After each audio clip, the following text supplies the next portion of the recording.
This man, n'omusajja ono he is a born again. mulokole ddala.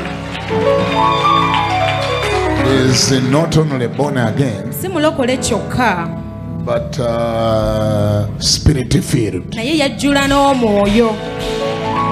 He is not only spirit filled, Teyajjula mwoyo kyokka, he is tongue speaking. ayogera ne mu nnimi. He is not only tongue speaking, Si kwogera nnimi zo kyokka, he is also demon chasing. n'emizimu agifuumuula. This is a honorable Dr. Ronald Balimwezo. Would you please come over Ono ne and say hi to Honorable us? Balimwezo tumwanirize n'engalo. Tumukubire mu ngalo, yajjula omwoyo. I am coming in as a Lord Mayor of this city. I am an engineer. My father already anointed me for taking the city. I received the blessing.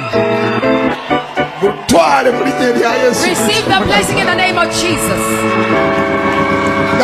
Say it is done. You are the Lord Mayor.